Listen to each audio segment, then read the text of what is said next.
Assalamualaikum warahmatullahi wabarakatuh. Selamat datang di channel Gelas Kosong.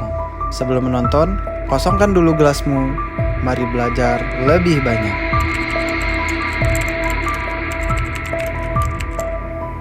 Oke teman-teman sekalian, pada kesempatan kali ini kita akan coba tanggapi dan jelaskan terkait tentang perubahan batas waktu pencarian LOA yang baru saja diumumin oleh LPDP.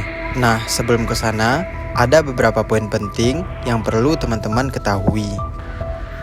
Pertama, LOA di LPDP itu terbagi menjadi LOA unkondisional dan LOA kondisional.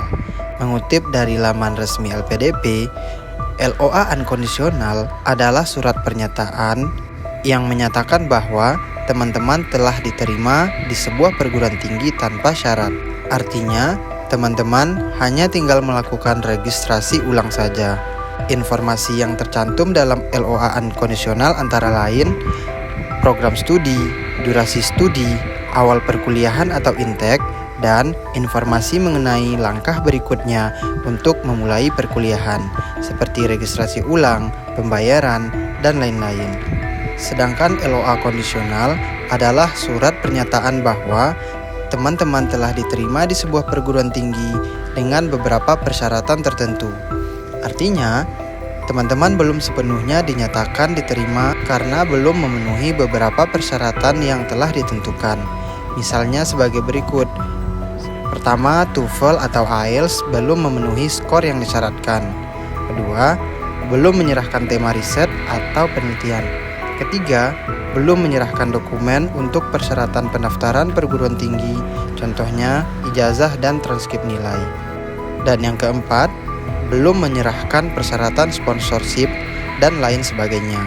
Nah, perlu teman-teman ketahui juga, dalam pendaftaran LPDP itu sebenarnya terbagi menjadi jalur LOA dan non-LOA. Maksudnya adalah, teman-teman yang sudah memiliki LOA dan melampirkan pada saat mendaftarkan diri saat seleksi administrasi itu terhitung sebagai jalur LOA. Sedangkan jalur non-LOA, mereka yang tidak melampirkan LOA pada saat mendaftar LPDP. Tentu saja, mendengar hal ini, pertanyaan yang mungkin muncul dalam pikiran teman-teman adalah, apa sih bedanya jalur LOA dan jalur non-LOA?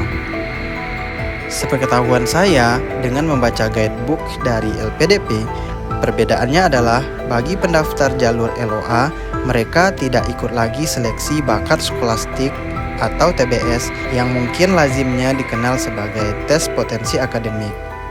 Artinya, dalam rangkaian tes, mereka yang sudah memiliki LOA hanya akan menjalani tes administrasi dan tes wawancara saja. Atau kalau di LPDP itu disebut sebagai tes substansi. Sedangkan bagi mereka yang mendaftar jalur non-LOA, maka mereka harus melaksanakan tes administrasi, tes bakat skolastik, dan terakhir tes substansi. Barulah kemudian ketika mereka dinyatakan lulus, maka langkah yang selanjutnya adalah mencari LOA. Baru-baru ini ada informasi penting terkait dengan batas waktu untuk mencari LOA di LPDP. Informasi pentingnya adalah LPDP baru saja secara resmi menyesuaikan kembali batas waktu dalam mencari LOA. Dari yang sebelumnya 24 bulan atau 2 tahun menjadi 18 bulan saja. Hal ini dikarenakan adanya penyesuaian dengan kondisi pandemi yang sudah menurun saat ini. Dari pengumuman tersebut, dampaknya ke teman-teman adalah ketika teman-teman dinyatakan lulus, maka teman-teman memiliki waktu yang relatif lebih singkat dibandingkan angkatan sebelumnya. Namun, menurut saya teman-teman tentu sudah sangat tahu strategi dalam mencari LOA yang cepat dan sesuai dengan timeline masing-masing.